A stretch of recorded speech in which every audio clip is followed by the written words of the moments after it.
how you've changed or where you've come from, Okay, sure. So the initial question, what do you think happens when we die, if anything? Sure. When we die, if everything, does things just shut off, or is there something else that happens? I almost feel like I should start with my experiences first. Okay, I grew up Catholic. So, you hear about that thing, hell, purgatory. That thing, okay. In heaven. Did you hear, Catholic, but every Catholic church is different depending on the preacher, right? So did you hear about that a lot? Was that a big part of it? Yeah, I think so. I think CCD, Catholic education would talk a lot about being good to one another, and to love is to be Christian, and so try to love your neighbor. So I grew up with that, and I think I would probably I love that part of my upbringing, being Catholic. Yeah. I think it really schools people well, and specifically kids, on how to treat one another.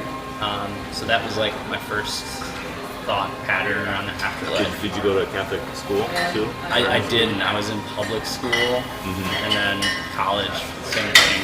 So maybe didn't learn it so much there. Yeah, no, it didn't. It where I'm getting to, it didn't stick so much. I'm not a practicing. It's Saturday today, but I probably won't be in a church tomorrow. Okay. I still love to go, honestly. I think it makes me feel good inside. So you go once in a while, right? Go once in a while. I like Old St. Pat's down here. It was a big Catholic church, and biggest block party in the world. Yeah. You know about that, right? Is it they're the in ones, July? they're the ones that sponsor that. I don't know if they still do it every year. They do. Yeah, my aunt and uncle are real big into it, and even that church has been kind of changing, I think, their candor with how they talk about even things like the afterlife, really. And it's interesting to see that community really grow and flourish. For example, my aunt and uncle attend their meditation class before. I think it's a 2-hour meditation before they go to church service. And I think it's led by the priest there, and it's like a Catholic meditation. I think Mother Teresa talked about meditation, but it really isn't found too much in the Bible. I think from Jesus, I think it says quiet your mind. And it would be meditate on God's word. So instead of trying to empty your mind, it's more fill your mind with, or maybe just focus on one section or one verse or something, but at least there's some direction to it. Yeah, right. Focus on this word or this prayer, this set of words. And my dad's really big with that. He'll say the rosary almost every day. Yeah. The whole thing. I guess that would be a form. I mean, the repetition is meditation. That's what they say. Yeah. I'm not Catholic, so just so you know. Okay, interesting. I'm sure we'll talk about it. Yeah, for sure. Yeah. How long are these videos typically? I ask for 5 or 10 minutes, and sometimes I talk to people for an hour, but other times 5 or 10 minutes. So. 5 or 10 minutes. Yeah, I mean, you can probably get through a lot of information. In that amount of time. And there's different situations, so sometimes people just have to get going real quick, whatever. So however long you want to make it. Yeah, okay, that's good to know. You have time to explain yourself. So if you're concerned about that. Yeah, no. No, I feel pretty well heard on that. So I just have that around in my family, where I've spent most of my time thinking. In college, when I went away, even before college, I wasn't really attending church all too much throughout high school, but always on, the big holidays, and then periodically throughout the months too. Yeah. I think where I started going in college was spending more time on that meditation piece, or on thought leaders. It's like a Muji out of Portugal. There's that? Moji. He's a spiritual leader. He spends a lot of time. He came from Christian background, so he does have some of those same idiosyncrasies, I'll call them, as a Christian, but also has like a heavy Hindu influence. So you would you just follow them on like the internet or something, or? Yeah. Oh, okay. Yeah. Is that the? I don't know much about it. He's got a big beard. Yeah, he's from Portugal though. Yeah, he spends his time in Portugal. I'm probably thinking about another guy from, I think it was Eastern Europe, but he's like up in the mountains. Some people go, but Interesting. so Yeah. but this is a Catholic monk maybe or something. He wouldn't call himself Catholic. He would just he's a guru, I guess, is what I would call him. Okay. He's kind of his own man at this point.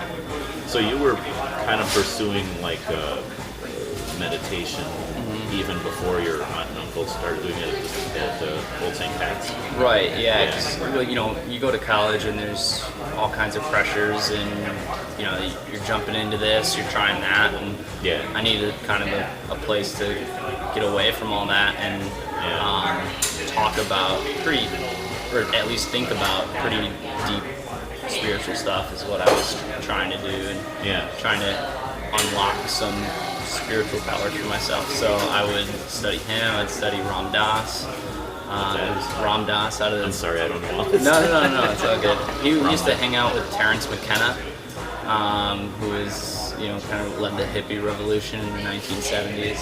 Okay. So he's got all these really interesting talks where you can hear him, you know, in 1968, sitting in front of a crowd of, you know, maybe 50 hippies out in the Hamptons, or you know, he'll travel out to, you know, Boston and do a 150, whatever, you know. So these talks were going on between the 60s and the 70s, and he's still alive today. He's suffered a couple strokes, but he's just a really amazing spirit. Again, kind of traveled in India, so I guess I started gravitating a little bit towards that Buddhist or Hindu, Eastern religions, and then. And would you say it was in college? Was it more a search for like peace in the midst of the chaos of college, or was it more thinking long-term, eternal, what's going to happen to me kind of thing? Yeah, I don't know if I've ever been afraid by death. Not only that, I don't even think I'm really fascinated by the death question. It's so almost it's more like how to live life. Yeah, how to live it to the best, how to, you know, acquire what we want in life, how to, and then live peacefully, because you know, I can feel myself when I'm peaceful, and I like that, and I want to double down on that. So you take it day by day, and then, you know, if you have a bad string of days, how do I adjust into getting back to that peacefulness? And for me, to be honest, YouTube videos work for me pretty well. They kind of fill my soul and kind of... As far as like these teachers that you've mentioned? You know, I realized that there's probably more information exchange, like in a group setting, you know, actually talking about this kind of stuff. I have like some of that. You know, there's Breathe Festival is a festival that's led out of here in Chicago, and we lead, you know, meditation workshops and yoga workshops. We throw a big festival down in Indiana, but you know, the community is kind of growing throughout, and there's different events. I'll go to one in October here, led by a community member. So there's still that community aspect to it, but I think a lot of my work now is done, you know, personal meditation. So you say you're part of an organization? Okay. Yeah, there's about 1,000 people that attend the festival this past summer, and we've doubled every year for the last like 6 years. The really core group of us is about 80, I would say, and we're spread out from, you know, Pittsburgh, shout out Margaret and Davis, to a lot in Chicago, to Minnesota, Wisconsin, Moab, Utah, San Francisco. Those would be like the core organizers, and like having chapters in each of these cities. Would you think of it like that? I think we're like it's like a national or international organization with local chapters, or I don't know that we're that well organized just yet, but I think we're thinking about just really about organic kind of growth. So whenever we tend to impact people when they come and then they're like, wow, how do I do more of this? How do we? So we talk about some pretty rough stuff. We're driving towards zero impact, which is going to be really hard because you have like 1,000 people driving to a festival, and then you have all the trash that they bring, all the beer cans, and so we're really thoughtful about how we put together that aspect. The whole schedule is not just, hey, watch someone on stage do this. It's be a part of this class. It's gotta be a strange sort of, like, for an outsider to come there and just like, what's going on here? Because imagine what people are sitting in circles meditating on. For sure, yeah. There'll be drum circles, there's breath work, there's meditation circles. But especially this year, we really pivoted into a family-friendly thing. It really always has been, but so we have, out of the 1,000 people, we have attendees from 5 years old, and she's been at Breathe every single summer. It's like her little summer camp. She sees her group of friends. There's cliques of 7. Do people camp out? Is it like it's all multi-day? camp. Yeah. Okay. Yeah, and anyone's welcome. It's it's an awesome experience. So we have people all the way into like their 60s, and they'll have a little camp session out in the woods, and it's really really comfortable. We basically supply all the programming and water, and there's ice available for purchase, and then there's like one raffle at the end available for purchase, but it's not like there's not beer stands and hot dog vendors, and it's not that kind of festival. Yeah. Are there some people that are like into psychedelic drugs, would you say, going to something like that, or is that like taboo, looked down on? Yeah, so like, great question. I think with how accepting Breathe is as an organization and a community, we would accept like all kinds, and there's some of that going around. There's even like a Bob Marley yoga class. Which, I imagine with the legalization of marijuana, that's going to be an influence too. Right. Yeah. And we've had sponsors that were like CBD, which is legal here in Illinois, but CBD sponsors for the event that would come and sample some of the product and talk about how it affects the body, and so it's like typical festival, you're gonna have booths and people selling things around.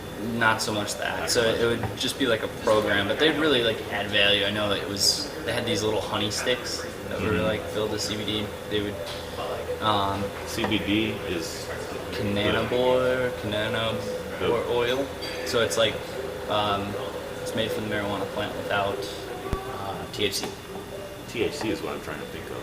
So okay. It's like the body effect of it without the hallucinating mind effect. So it's like, I'm learning a lot. Yeah, it's an interesting industry. Things I don't want to know. Yeah. So is this your job? Occupation kind of thing? Is something you do for a living? Or? The festival part? Yeah, I'm an organizer, but it's just a community-led thing. Yeah. So I don't know that we've ever turned a dollar doing it. No. So was there a time when you would you say you believe in God, or like kind of getting back to the initial question, like what do you think happens after we die? Yeah, I know there's a God, right? Like life is too beautiful. I remember one time I saw like a billboard or something that was, I wish I wrote them down. In fact, I think I did write them down somewhere, but the billboard said like, we can prove God, call us 1-800 whatever. I was in traffic. I was like, all right, let's hear this. Let's hear these people out. Really nice person answered the line, and okay, let's hear it. Like, let's hear your proof. And I think I was actually in a kind of a weird spot at the point. Kind of needed someone to prove it, right? my whole life I've really had the feeling that I know that there's a God. But in this particular case, I wanted to hear him out. So he went through 5. I can probably name 2 or 3. Uh-huh. One of which was the law of perfection. And he talked about how the world we live in, the way that, the way atoms, work, and the way that 2 hydrogen molecules hanging off an oxygen is just like the perfect angle to make water just the perfect substance for life, and like all this perfection. It's called the law of perfection. Like, how is everything so perfect? I think maybe other people refer to it as the fine tuning of the universe. Have you ever heard that? I think I've heard that term. I've heard some arguments as far as like the fine tuning of our universe for life, and the fine tuning of the Earth specifically, like couldn't have been an accident. Right. I mean, when they break it down, it's all, the way I've heard it compared is like all these different things, like you're talking about, like on a molecular level, and then other huge things like the fact that Jupiter is out there protecting us from getting like its gravitational pull is attracting meteors that would destroy us. Things like that. They listed like 100 different things, and if any one of them was like off just a little bit, if you think about like dials on a board, they're all fine tuned, right? And so then if you take that and break it down to like the mathematical odds of that happening, it makes me think, so as a Christian, I mean, I believe that, I believe by faith, faith, I would never claim that I could prove God exists. But that argument to me is like proof. Yeah. Even though you have to think about it for a while. And so it still takes, it almost takes faith to listen through the argument and not close your mind to the argument. Yeah. So you have to be willing to listen to that. Yeah. So maybe that's where the faith comes in. I don't know. Yeah. But for sure. Yeah, and I believe there is an element of faith or open-mindedness at the least, as you're saying. Yeah. But that really stuck with me. There's a few more on the list, and I've just been kind of stacking the evidence ever since. Just think, there's absolutely a God. And would you say that it needs to be a personal God, or a God that has, I don't want to say is a person, but a personality, makes decisions, someone we can communicate with? Or do you think it could be a life force of some, some impersonal kind of thing? Yeah, I'd lean more towards the impersonal life force. Yeah. So with that, so how did you come to that conclusion? Maybe I should ask that. I think God is so much more powerful than us. If he wants to manifest himself in a person, he could absolutely do so. Yeah. So I wouldn't say that he's incapable of taking on human form, right? I just think, like, the way, and I'll talk about him as in him, right. Like I'm doing it right now, right? Like I'm making him a person, because I think that's like useful for language, because we need to pack our meanings into words. Yeah, I guess if it was an impersonal being, like I think of like the Force on Star Wars or something like that, or just electricity or something, I would say it. But if it's a person who makes decisions and has choices and preferences and has a purpose for us, and do you think when you think of God, or let's say the higher power, right? Yeah. Do you think in terms of this is the being, or this is the force that brought everything into existence? Are you talking about the creator when you think of God, or what do you? Yeah, there's absolutely like a creative force, but even higher power, greater, God. I do think he has preferences, or it has preference. It just feels weird.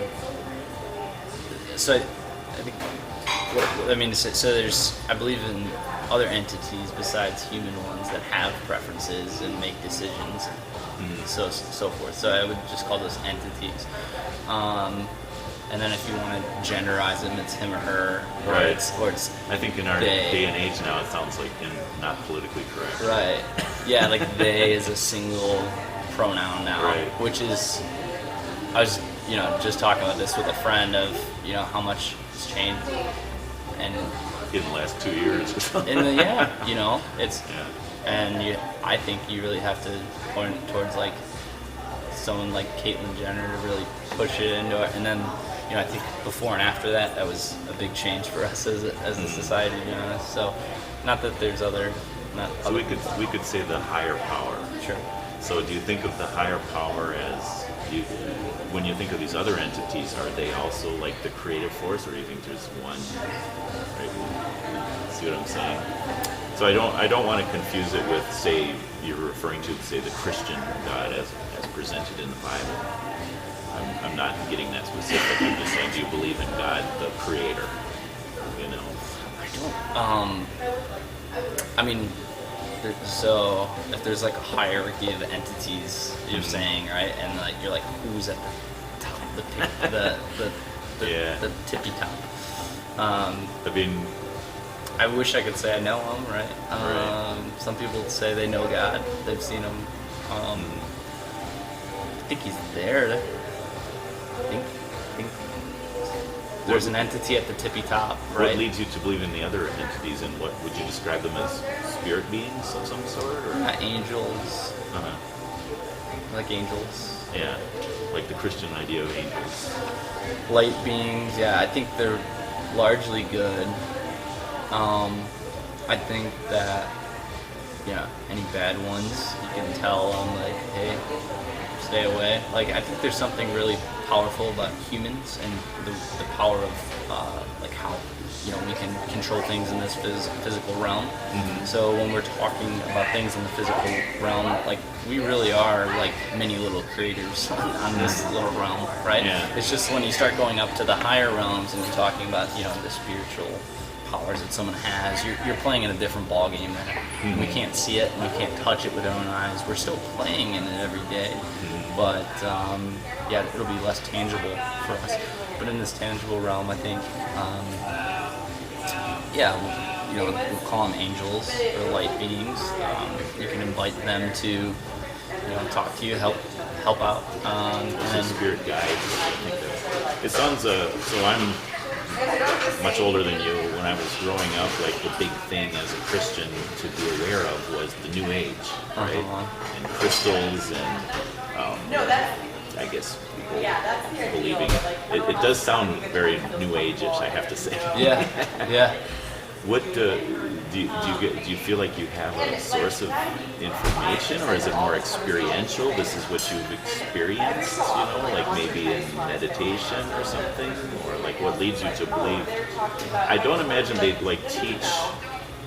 Well, maybe they do teach these things at the conference or the festival. Yeah, I mean, there's, you can definitely share ideas and get some feedback, when you're there. And when I share these ideas with people around me, I get pretty good feedback. Do I have like a source document that I'm like, Right? Like is this like? Christian has the Bible, Yeah, whatever. no, I think the book of OSHA is really good. I think I've read like the Bhagavad Gita. Can't even pronounce it, but I've read that. I think that's interesting. I think the story of Christ has a lot of aspects of what I'm talking about. So kind of just a variety of different. There's Bill Donovan is another YouTube account. He did his thing throughout the 80s and 90s, and he's pulling the Bible to talk like I'm talking right now. Mm-hmm. That's a really interesting one for me, Okay. because I had these ideas and I was cultivating them myself experientially and from these different sources when I get these bounce back, feedback. And then him in particular was one that I was able to draw it back to the Bible. Because I think I've heard the Bible being interpreted by the universal language of mind. Yeah, I mean, there are different ways to interpret the Bible. As far as like, I was just talking to someone yesterday. Is the Bible just written by man? Like, can you read it as literature, as human literature? You know, the way you would read it would be very different than if you read it as, say, God revealing Himself to us through history.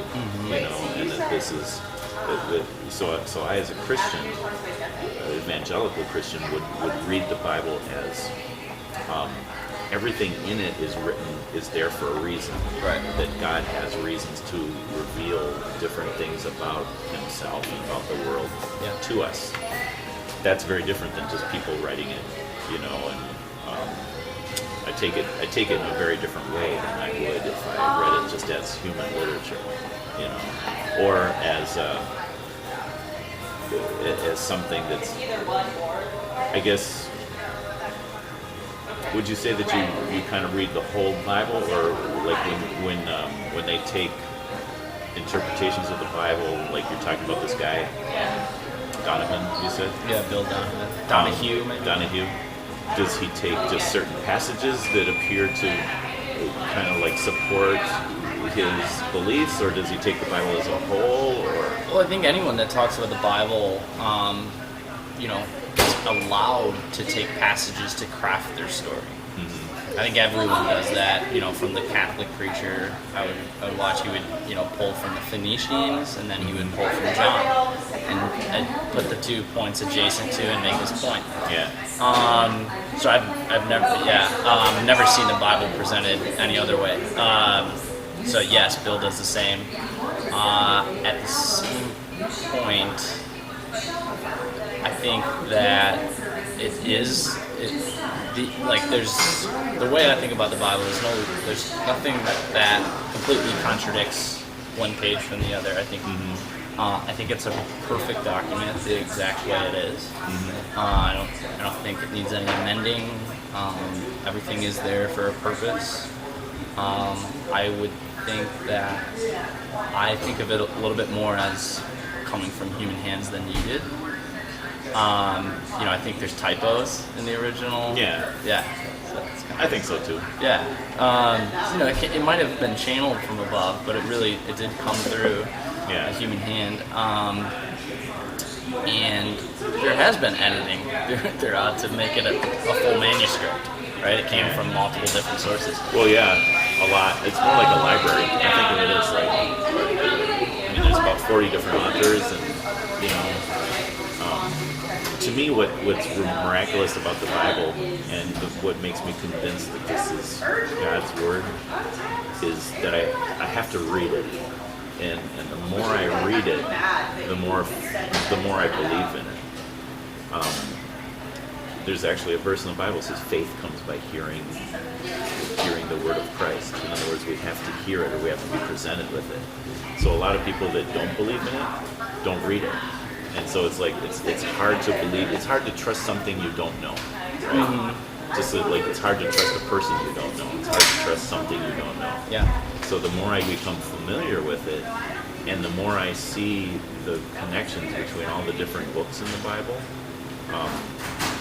it's amazing to me when I realize these were different authors from different times in history, different languages, 3 different continents. You know, you think about all, some were rich, some were poor, some were kings, some were fishermen. You know, it's like and the books of the Bible were put in the Bible as a whole.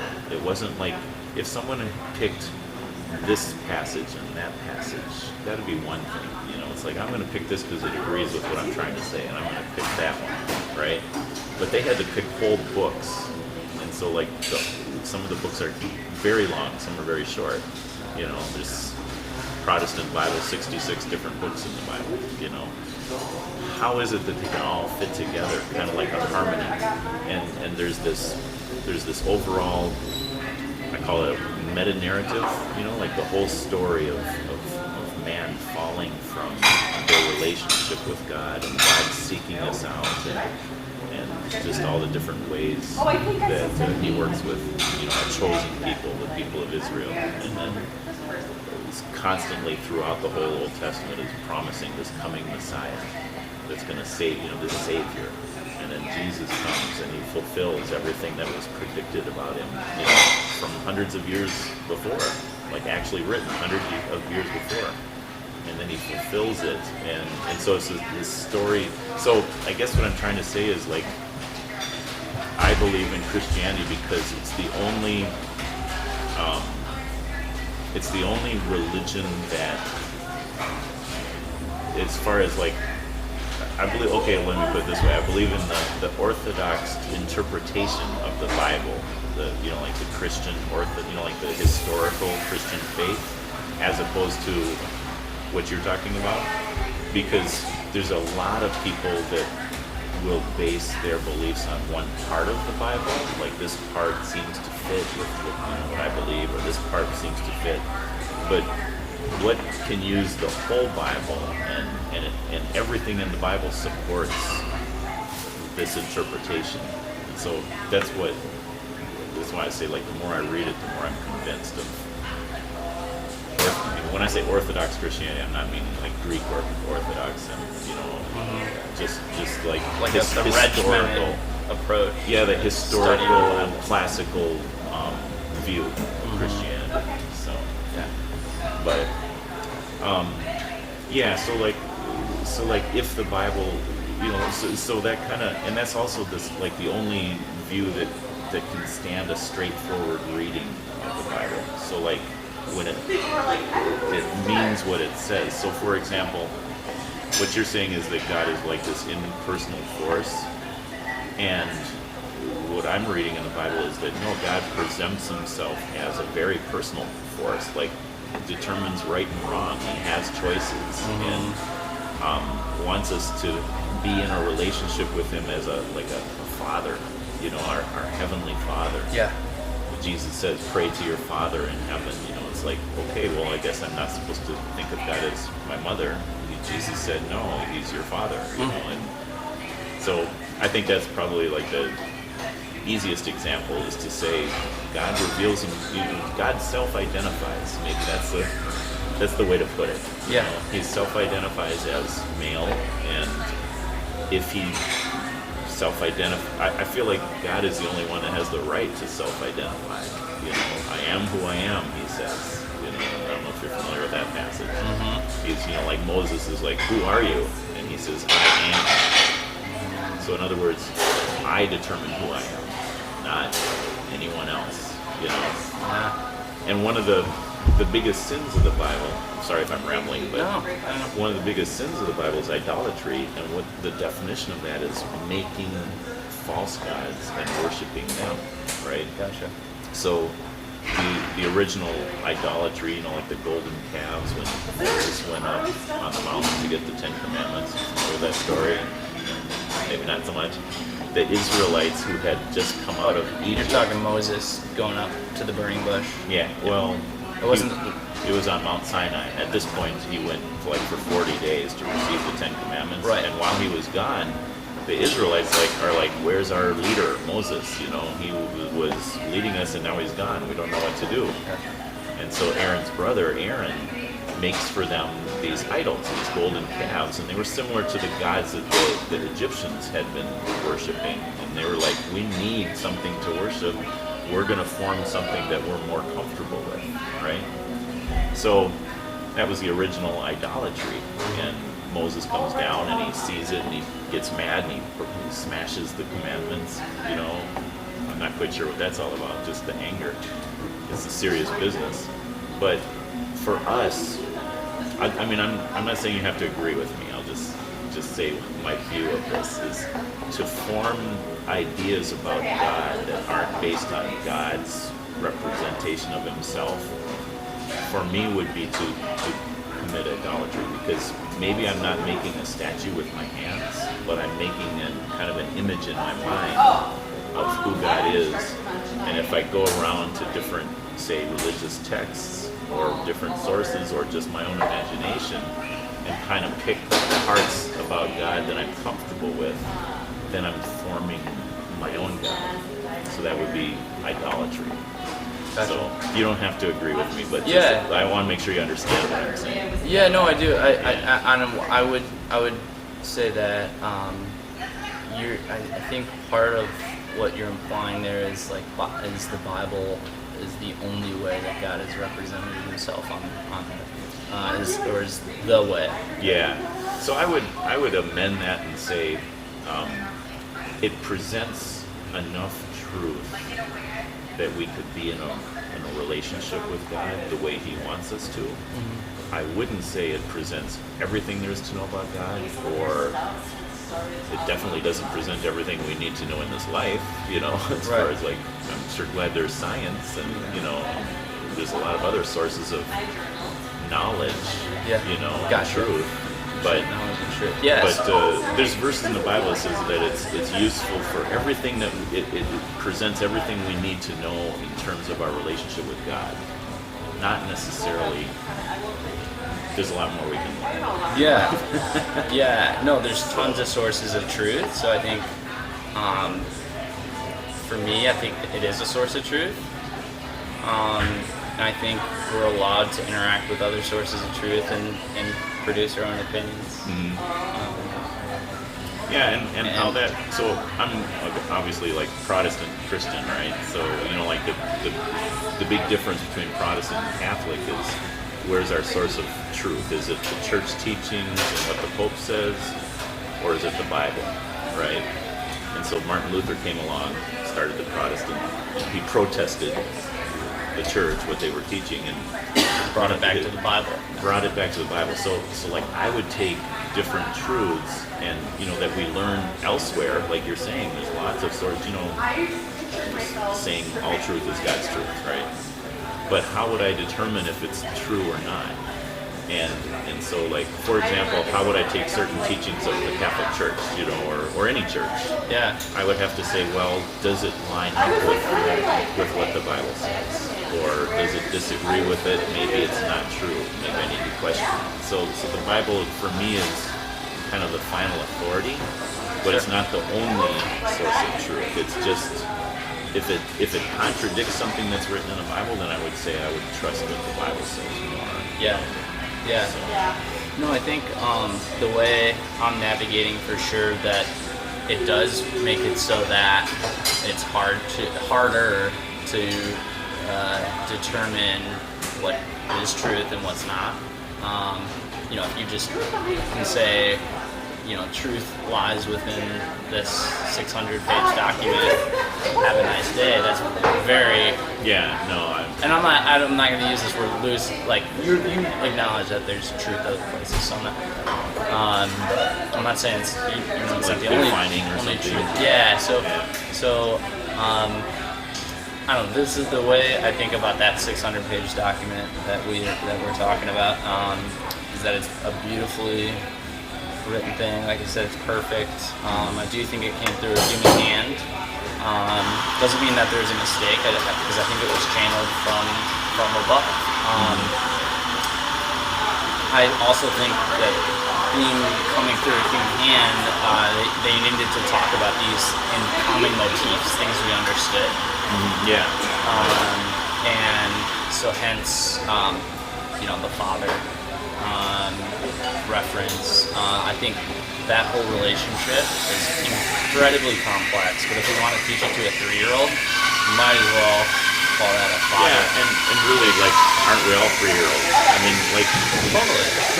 Like, we can't say that we're ready for complete knowledge of God either. Right. Yeah. And even things like the way Jesus talks about heaven and hell are, it's like describing a non-earthly place in earthly terms. So like the limits of language, to explain things that we could never understand this side of heaven, Yeah, and then the flames, and when he starts to describe that, you can tell it's. And so I'm not real beholden, I guess, to figure out all the details of heaven and hell, for example. But I do believe that there is one place I really want to go, and I really want to. It's a very good place, heaven, and hell is something I want to avoid, and I want everyone else to avoid. Mm-hmm. You know, I don't worry about the details because it's not that important at this point. Yeah. So I'm the same. Yeah. I think that's a good way to kind of sum it up. I think I'm not super concerned about what happens to us after. Well, I'm concerned Currently. Yeah, so I'll just say as a Christian, I mean, my reading of the Bible, it's very straightforward as far as this is what Jesus said, and then what Paul and Peter and the other New Testament writers said in agreement. And so there is this idea that there is a judgment day, and some people will end up, with God in heaven and in a right relationship with God, and some will end up in hell or cast into outer darkness, or whatever that means, and then Jesus is the way to the Father, to God, Right. So I take that pretty literally, the idea of a judgment, like how do you, based on what you, maybe I'll ask this question two ways, based on what you know of the Bible, how do you think you would do on, say, a judgment day? And then based on just your own beliefs, but if there was a God who, you die, you stand before God on the judgment day, how would you do? Maybe based more on what you know the Bible says. What do you think would happen if you died, you woke up, you realized, wow, I am being judged? Listen, I think we're all sinners, we're all born into this bag of flesh, and we all make mistakes, and gosh, if you went back and went at every little thing, have some content on both sides of the scale. Yeah. So I like the way you put that. Go through the details of our lives. Absolutely. There's things that we don't even remember we've done. Yeah. Or don't want to remember. So, I just try to pile on one side of the scale pretty heavily. I try to be good to people. I try to, give without expectation. I try to let other people be who they are. I give them space. I think that's an amazing blessing where we get every day, is that, living in this country, we're allowed the freedom to wake up with a fresh start. And part of that's God-given. And then it's reinforced in our laws. So I think that's a beautiful gift, and we have to do with that what we can. And it's our duty to do the best with that. So should Judgment Day come upon us, I hope I fare well. I hope so too. Cool. Yeah, I hope so. I mean, I don't know you, just met you, but I would want the best for you. Thanks. Now, one thing to think about, and this is more like the Christian perspective, is the judgment, the balance scale. The problem with the balance scale is the good that we do, we ought to do anyway, just because it's good and because God commands it. He gave us the sense of right and wrong. We should do good because it's the right thing to do. So, for example, you've been given good health, a great mind, the ability to make money, energy, time. You've been given all these good things. God would expect you to do good with them. And so, if you just helped somebody up that fell down in front of you, you're not being a good person. You're just being a person. In other words, perspective. You're being what you were created to be. Interesting. Okay. Yeah. And so when we do the wrong things we know we shouldn't do because they're against God's commandments, for example, if you've ever lied or stolen, disrespected someone, or called someone a name in anger, Jesus called that murder, committing murder in your heart. It's like you're trying to hurt people with your words, I mean, it's not just the letter of the law. Have you killed someone, but have you even, written someone off? Yeah, tried to hurt someone, get in the last word, things like that. Yeah. He said you're in danger of the fire of hell, is how Jesus put it. It's serious, it's just the things we say. So the bad things we ought not to do. So they weigh down that side of the scale. The good things we ought to do anyway, so we really can't put them on the scale. We're just being who we should be. Sure. You know. How do we get that side of the scale up then in that perspective? So that's the I call it we're morally bankrupt, and we're not just making mistakes. We're making like moral choices. We know right from wrong. We choose to do the wrong thing, or we choose to not do the right thing. It kind of works both ways. So so that's what the heart of Christianity is, that we can't save ourselves. Oh, there's the Catholic guilt. Okay. Yeah, it's Protestant too. Yeah, or you know? Yeah, Christian guilt. Yeah. Yeah, I mean, so yeah, I'm waiting for a kicker here. I'm not sure it's gonna come. Like oh, but you can lift. There's a finger that comes on that side of the scale. And so that's where Jesus comes in. God. The Bible actually says God, so as to be just. In other words, there's a just punishment for sin.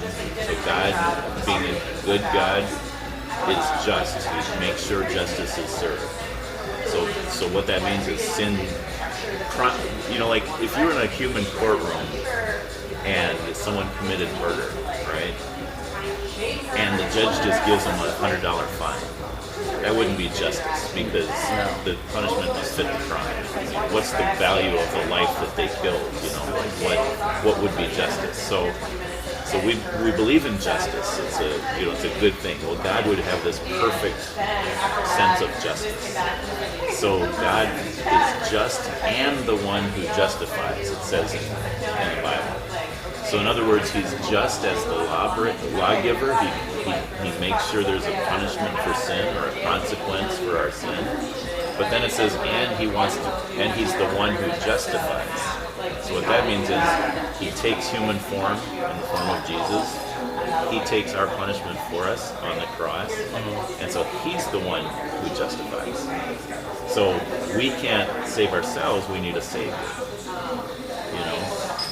So yeah, am I guilty? Yes, I am. Terribly guilty, And it's not just what Adam did way back then. It's not that original sin. It's the fact that I know right from wrong, and I have committed sin, still do. I mean, I'm, hopefully improving, hopefully, learning and not sinning as much as I used to, but I'm still, even if I was a perfect person at this point, I'd still be guilty of all the things I've already done. Right. So that's kind of the heart of Christianity, is Christ being, taking our punishment for us and writing that scale in a way that we could, So I don't want to take too much of your time, but that is something that it's a very common mistake that I see people making, is they believe that that Christianity teaches if you're a good enough person, you can get to heaven. Just like almost any religion, there's a better afterlife if you do the right thing in this life. Yeah. But Christianity actually that's called being saved by works. Like, it's a works-based religion. Christianity actually it's not self-righteousness. We can't make ourselves righteous. It's a Christ righteousness. He's the one that writes that scale. Yeah. And so I think it's pretty important. Like, especially like if you're going a different direction, from Christianity, and maybe you would say there's some points of I think reference. I think if you're talking, like Christianity's due north, and my path might be northeast and then northwest and then northeast. I think that if you take like the travel of that, maybe someone's on due north, but you can still kind of get a place by traveling northeast and then northwest. It might not, be the most efficient path through, but I wouldn't say that they're in opposite directions, because like everything you've said has made a lot of sense to me. I believe in Jesus. I think I believe in the Creator. And again, like believe in light beings, angels, and I think those are talked about in the Bible. It sounds like you believe in demons too. You were saying some of them are bad. Yeah, for sure. There's little gremlins and stuff, and little, there's something will present themselves to you. You think it's great, and then, it's a falsity the whole time. There's a whole lot of falsities in the world, but the Bible does talk about like there's an enemy of our souls that's trying to be Satan and fallen angels, demons that are trying to destroy our relationship. They hate. So the idea is that Satan hates us because we're made in the image of God. Satan hates God. He's like antithetical to God. He hates anything that reminds him of God, and he wants to destroy us because we're made in God's image as humans. And then as Christians, we would believe he hates us even more because we're not going to join him in hell. Yeah, right. Even though I believe I should, as far as I should be punished for my sins. It wasn't fair that Jesus went to the cross, on our behalf. But that I walk around every day with a sense of wonder, like, God, how could you have done this for me? I don't deserve it, Interesting. It's given me a deep sense of gratitude. Love it. In life. Yeah, right. Yeah, it's a good feeling to walk around with. It is. Yeah. Yeah, and you can see it in your spirit. It's beautiful. I appreciate that. Well, thank you very much for the conversation. I want to give you something to check out just because you read a lot? Dude, I have 2 books on me right now. Can I add to your pile? This is just a small. Well, actually, I should spend more time on actual books and not. Okay, I'm gonna give you a small one. This one here is just kind of provides some of the historical background. These guys. You've heard of him? Yeah.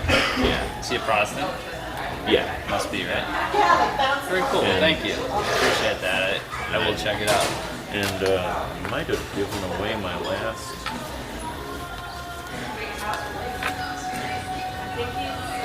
I have a card that shows my website, my YouTube channel. I'm gonna have to give you one that's all beat up. I'm sorry. Yeah. I just got a pen too. It's right there.